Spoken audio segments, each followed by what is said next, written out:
There's a reason Marcus Aurelius was the most powerful man on earth, and also one of the most at peace. He commanded armies.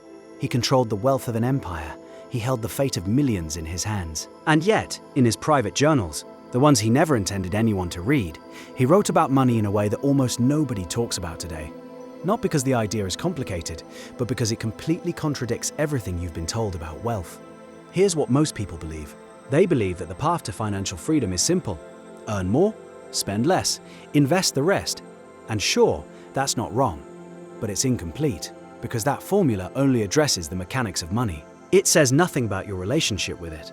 And that relationship, that invisible psychological bond between you and your finances, is where most people silently destroy themselves. Marcus Aurelius understood something deeper, something the self-help industry has largely ignored. He understood that true financial power doesn't begin in your bank account. It begins in your mind. Let's talk about a man named James Stockdale. You might know his name. He was a United States Navy admiral who was shot down over Vietnam in 1965 and held as a prisoner of war for over 7 years. Tortured, isolated, stripped of everything. And yet, when he was finally released, he emerged not broken, but transformed.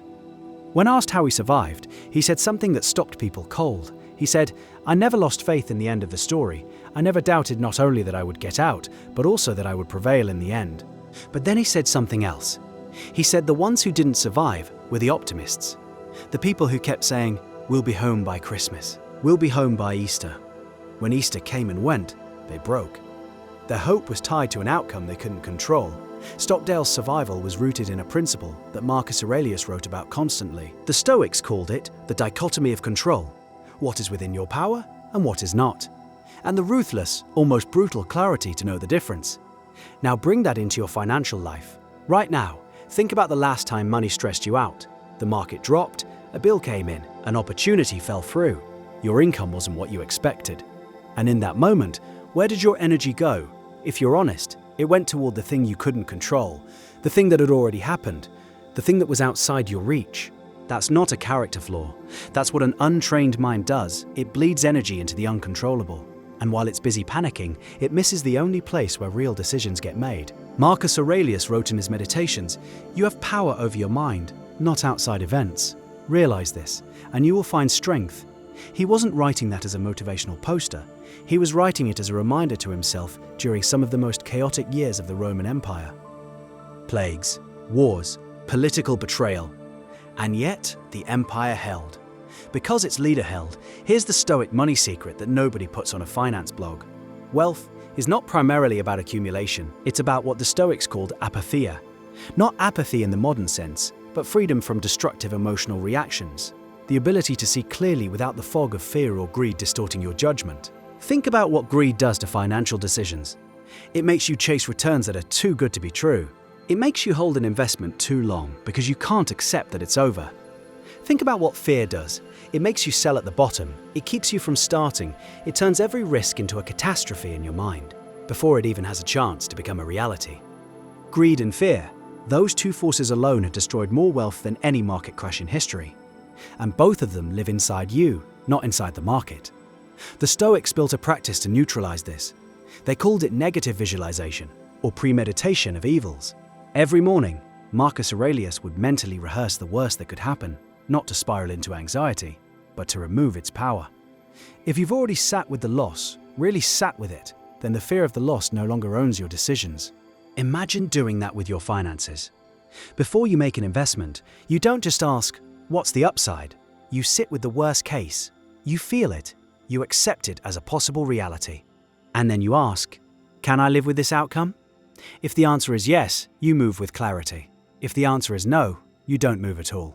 Not from fear, from wisdom. This is not pessimism, this is precision. It's the difference between being driven by hope and being guided by judgment. If this kind of thinking resonates with you, if you want to build that kind of clarity in your life, hit subscribe, because this channel exists for the people who want to go deeper than surface level advice. Now let's talk about what Marcus actually did with his wealth, because here's where it gets fascinating.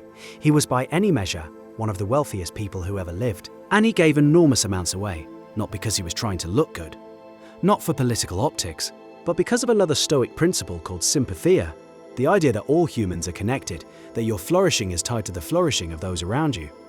He understood something that modern behavioral economists are only now beginning to prove with data. That beyond a certain threshold, money doesn't buy more happiness, it buys more options. And options only matter if you're making conscious choices with them. Otherwise, you're just accumulating weight.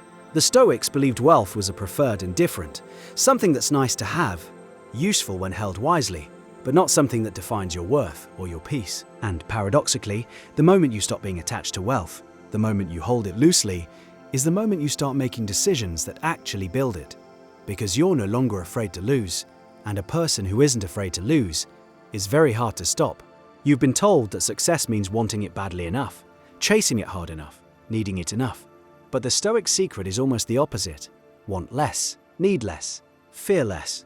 And from that place of inner stability, act with more precision, more boldness, and more consistency than anyone around you. That's what made Marcus Aurelius untouchable. Not his title, not his legions, not his treasury. It was the fact that none of it owned him. Starting right now, today, ask yourself one question. What financial decisions are you making from fear? What are you avoiding because of it? What are you chasing because greed has dressed itself up as ambition? You already have what it takes to think clearly. You just have to stop letting the noise make the decisions. The Stoics built an entire philosophy around this, and it's been sitting there waiting for you for 2,000 years. The wealth was never just about the money. It was always about who you had to become to hold it.